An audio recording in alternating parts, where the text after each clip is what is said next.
Welcome back. Excited to delve into this next chat because the Connie Chiume Foundation hosted the Connie Chiume Student Film Festival 2025.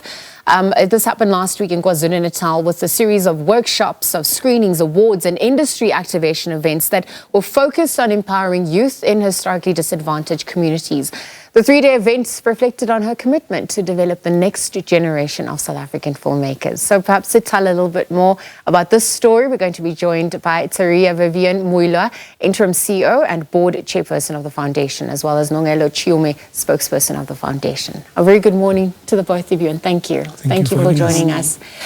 I remember upon Mum Chiume's passing, we were on air and we were looking at her life and times, her impact. And one thing that vividly stood out for her was making sure everyone felt included and that they were, that they were empowered to the max. And this foundation is obviously carrying on that legacy. And so thank you for that.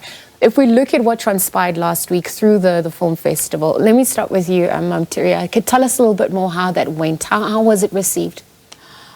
In fact, what has actually happened is that we've just started with snippets of the festival because we've had to shift it to July. We had a media launch and we started with our exhibitors for the film festival. We are just giving a number of opportunities to young people. We have, for instance, young people that come from the local communities who are actually fashion designers and doing a lot of artwork. So we started with them just to give them that exposure to say, as women and young men who have started businesses, here is a platform whereby you can actually start to exhibit and actually start to have access to the market. We've already had a media launch, and with the media launch, part of what we did, which is really a critical part of the film festival, was to give a sense and a taste of the films that are made by young people, especially young women with literally no resources, but they have been able to have films that have been made. So those films were showcased to the media.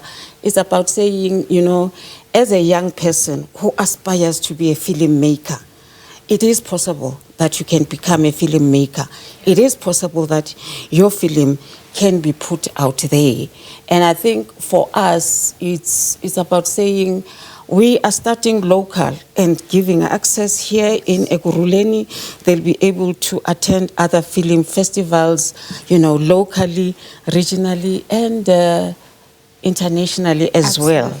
Absolutely. And given how technology is transforming access as well, that's definitely, something that has to be on. Thank you for speaking to that. How was it this year, knowing that Mum Connie wasn't around? What did that do for the essence of what you're trying to encompass? I mean, you can't kill one spirit, that's for sure. Nongelo, do you want to answer that? Look, what we're doing is a continuation of her aspirations and her dreams. I think she was a person that believed that success is nothing if you do not empower others. Absolutely. And we carry that principle through the foundation, which is why most of the programs that we do, like this particular Student Film Festival, is about upbringing others. And part of our targets is to reach out to communities that are previously not necessarily disadvantaged, but communities that don't necessarily have access to this sort of information or opportunities. So with this Student Film Festival, it seeks to create a platform and opportunity for young filmmakers to collaborate and partner with strategic stakeholders so that they can be able to be in the market out there. Yeah, bridge the past, build the future. Correct. That was the theme. Yes. Tell us what that would have done to direct, what was showcased this year. I mean, that's quite broad, but obviously also speaks to reconciliation and healing. That's also much needed in our country.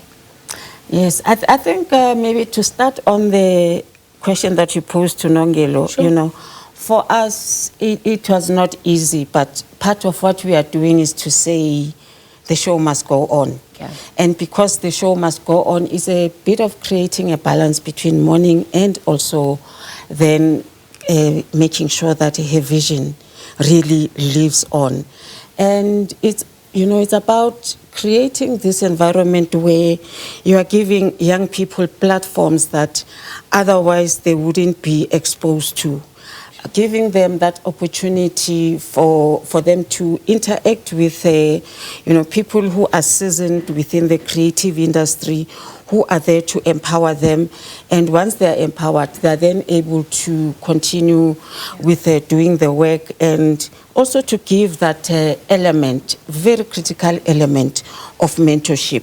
So for us, it's about that. It's about the empowerment of the young people.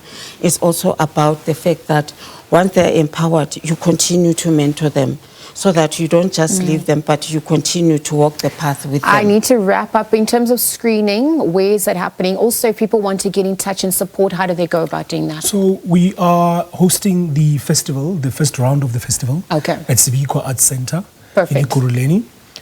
We are reachable on social media. It's at the Connie Chiume Foundation on all social media platforms.